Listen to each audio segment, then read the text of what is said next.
Michael Hart نے اپنی کتاب 100 عظیم شخصیات کو لکھنے میں 28 سال کا عرصہ لگایا، اور جب وہ اپنی تالیف کو مکمل کیا تو لندن میں ایک تقریب رونمائی منعقد کی، جس میں اس نے اعلان کرنا تھا کہ تاریخ کی سب سے عظیم شخصیت کون ہے۔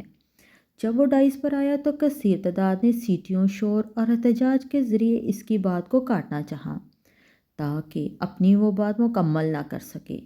پھر اس نے کہنا شروع کیا: ایک آدمی چھوٹی سی بستی مکہ میں کھڑے ہو کر لوگوں سے کہتا ہے، میں اللہ کا رسول ہوں، میں اس لیے آیا ہوں تاکہ تمہارے اخلاق و عادات کو بہتر بنا سکوں۔ تو اس کی بات پر صرف 4 لوگ ایمان لائے، جن میں اس کی بیوی، ایک دوست اور 2 بچے شامل تھے۔ اب اس کو 1400 سال گزر چکے ہیں۔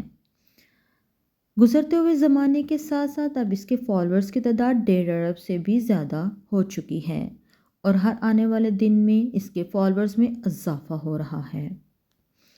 اور یہ بھی ممکن نہیں کہ وہ شخص جھوٹا ہے، کیونکہ 1400 سال تک جھوٹ کا زندہ رہنا محال ہے، اور کسی کے لیے بھی یہ ممکن نہیں کہ وہ 1.5 ارب لوگوں کو دھوکہ دے سکے۔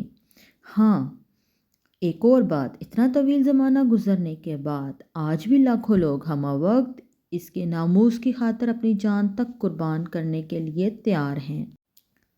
کیا ہے کہ کوئی ایک بھی مسیح یا یہودی ہے جو اپنے نبی کی ناموس کی خاطر یا اپنے رب کی خاطر جان قربان کر سکے؟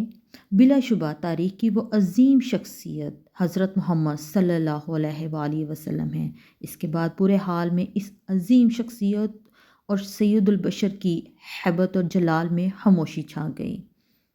میری آنے والی ویڈیو حاصل کرنے کے لیے میرے چینل کو سبسکرائب کریں اور میری ویڈیو کو لائک اور شیئر کرنا نہ بھولیں۔ اگلی ویڈیو تک اللہ حافظ۔